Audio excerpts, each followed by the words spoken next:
thing is, I wanted to thank you guys for your patience. It's been a while. You've been out of your houses for quite some time.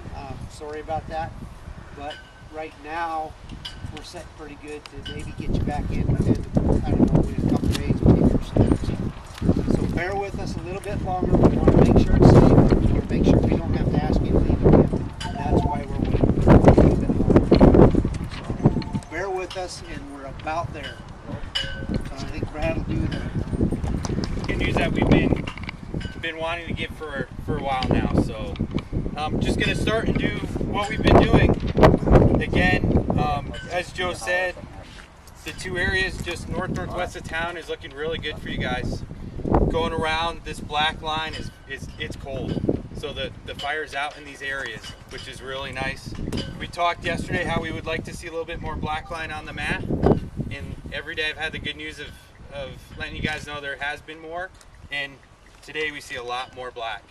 So again, those crews on the grounds through these red flag warnings and these wind conditions have done an excellent job buttoning up these lines for you. Still have this red line down in the west part of the corner, or the west part of the fire, this southwest corner, but we brought fire in on our terms, like the plans we've been talking about for the last couple days, and so it's still warm, but we're now entering a mop-up phase. So we have firefighters that no longer are fighting the fire, they're making sure that those areas that have burned through stay that way and cool off. So a lot of good news down in this corner that we've been so worried about.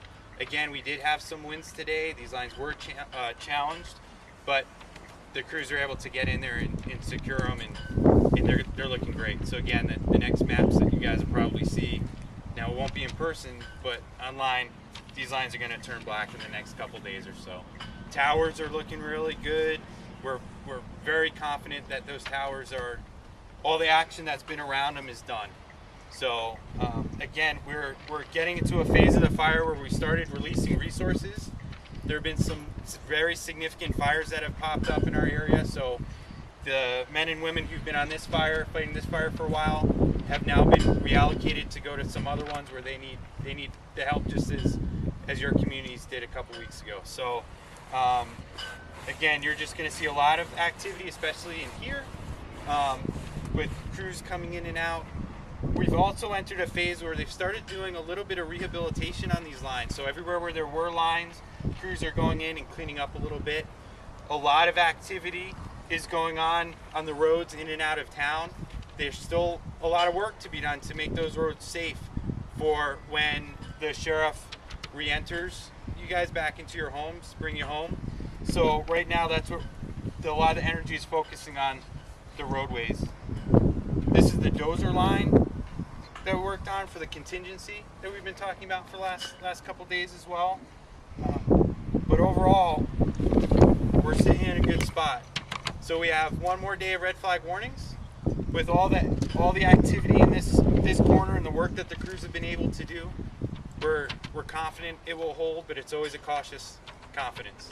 So there's always that chance, and every day those percentages are going down and down and down, but they won't hit zero until these lines are contained and we get through the weekend.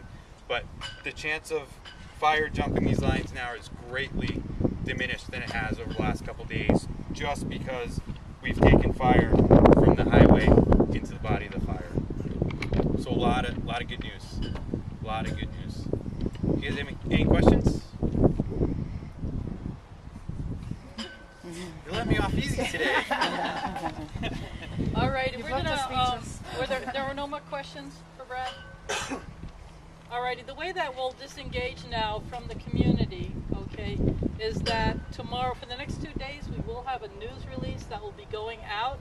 On that news release, you'll see phone numbers where you can still get information on what's going on outside in your community. Okay, so if you have any problems, because we won't be having these group meetings anymore, and that's a good thing, okay? You don't want to see us. You want to just be calling Debbie at the forest supervisor's office or the sheriff's office to get your information. But again, thank you so much for your hospitality on this horrific time, and you did have a question. Just have one quick one. How long do you anticipate the bear team being in place, and how much interaction with the town of Crown King are they going to have? They're going to be around for a little while. For a while. right. And as far as interaction, they'll probably update you, but they won't have an information officer that is with you every day. That will not happen. They'll probably have releases that go out. We'll have a PAO or PIO associated with the team, but it will be less of an interactive thing going on. Is there any way we can get the PIO's information so Oh, the absolutely. community association can stay Absolutely. up We'll with them? transfer. We do a transitional plan back to the forest, and that has all your name, contact information. And so we'll make sure that you do have that, so you're kept abreast of what's going on and still get their news releases. Bear has also started a section on INCI-Web as well. Oh, that's right. So yeah. it says Gladiator Bear, and you can start tracking that one, because as this event ramps down, the INCI-Web page will ramp down, but theirs will continue to be going strong too. Also, we've talked a lot about the sheriff's office and getting you guys home and the plans that they've had in place. Tomorrow morning at 8 o'clock, there's going to be a press conference here. Everybody's more than welcome to come, and they're going to address the plans. So they're going to have the answers that I haven't been able to give you guys over the last week, because that's what they've been working on. So I know they've been working hard, and they want us to share what they've been working on. So tomorrow morning at 8 o'clock, there'll be a press conference, and again, it's for the whole community if you want to come down and join them. But they'll be getting the word out. So. Any chance they might be able to go home tomorrow? Some of them? You know, and again, it goes back to recommendations on the fire that we give the sheriff's office and how that's going to integrate with their plans. There's been a lot of work on the roads, because we still have resources tied up in the community, and especially in some of these areas up to the north. There's some heavy equipment up there that we're limited to getting through and by. So the team will look at all the equation. The sheriff's office will make the ultimate decision based on our recommendations to a comfort level where they feel fit. But tomorrow morning, 8 o'clock, they'll have a lot more about their plan for you. Okay. So. Alrighty, with that said, when you do go back in, we're still at the very beginning of fire season. I cannot stress enough that you lower the risk around your home. And that means going to that FireWise site and read about what you can do to lower risk that fire is going to come through your area and influence your home. So promise me you'll go back, get rid of those wood piles, thin your area, cut down your grasses, clean your gutters. These are all things you know how to do. And you've already had practice twice of evacuation, but you might want to just get your kids all ready to go again. It can't hurt. You don't want to be surprised. Alrighty, again, thank you folks for your hospitality, and sorry about all this hassle, but hopefully we don't have to see you again. Oh, except for the party. Yeah, the party. The party. The party, right? Thank you. Oh, you're going to go to public meeting?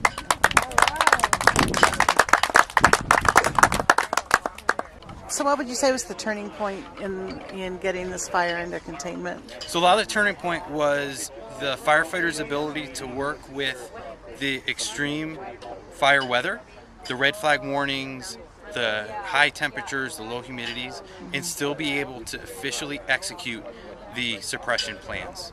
So there is a little bit of fire activity. At this point, we're confident that we're going to just see the containment lines grow over the next couple days or so, especially with the weather that we're anticipating. But the success of this operation so far has been the firefighters' abilities to work in those conditions. Were you surprised that they were able to get as much accomplished as they were under the weather conditions? Confident in the firefighters. It is always a situation that we always take very seriously, because first and foremost we want to make sure that firefighter safety is paramount, and those are very dangerous weather conditions for firefighters to work in. But we were fortunate to have some of the best out here in this fire from all around the country working, and so we have confidence in them. But as long as they were doing it safely and that weather condition wasn't causing too much problem, they did a tremendous amount of good work out there, and the folks on the lines deserve all the credit.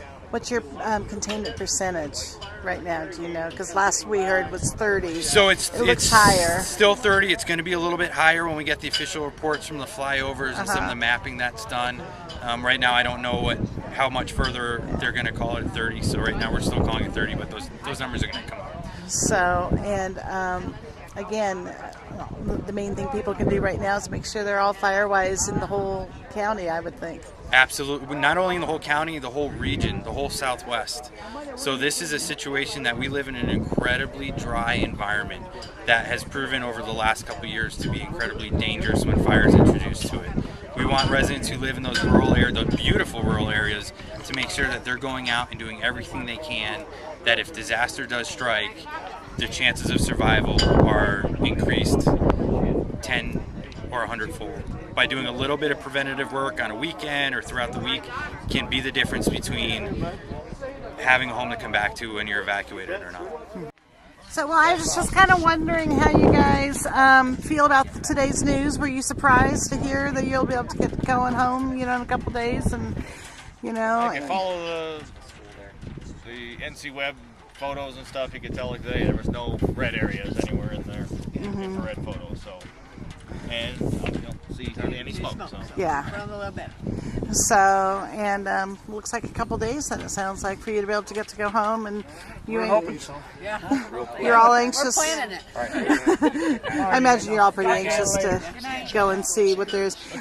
So, did you folks all have your homes ready for, had you practiced some of the FireWise measures that they had recommended? The last thing I did was drop one tree that was close to the house before we left Tuesday night. We put the chainsaw to it, hooked the truck to it, and drug it away from the house. That was the only thing I had that was too close to the house, and it's gone. I think we've tried to over the years. We got 20, 30 foot all the way around the house, all directions of dirt. So, and how about your neighbors? Have they been good about it, or are you going to help? A couple of our neighbors haven't, and he's had a wake-up call. So, So, are you all going to work together as a community to make sure everybody does this?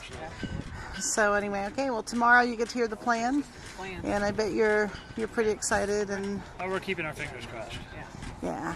What do you have anything to say to the crews that have been out there working on this? well, we got some banners made that they weren't going to bring up till Sunday. I just texted the guy and told me we better get them up sooner than that. So.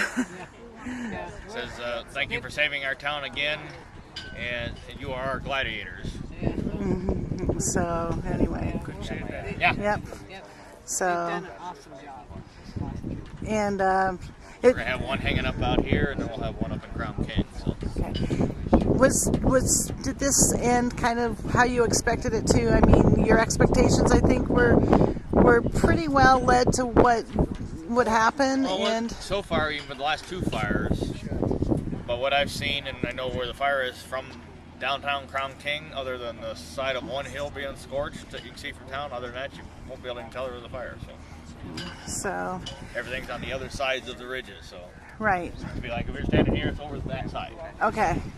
So and that's good too for you, especially you probably have a lot of tourism and stuff in the summer, and it'll be nice for people to come up. And my guess is you're going to want people to come up and help you guys, and as far as sales tax and rebuilding. Really been hurting, so hopefully they can get back. I think I'll start my game tours up to the burn area. So okay. Like you won't have enough time. Yeah. So can you folks give me your names, please?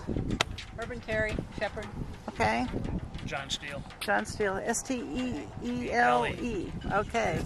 There we go. What? Lolita Steele? Okay. Although you were very quiet during all this. Signs are going to be placed for the firefighters. So, anyway. One right out here on the front. What are you going to be doing? Well, So- we're going to bring them to the party on Sunday.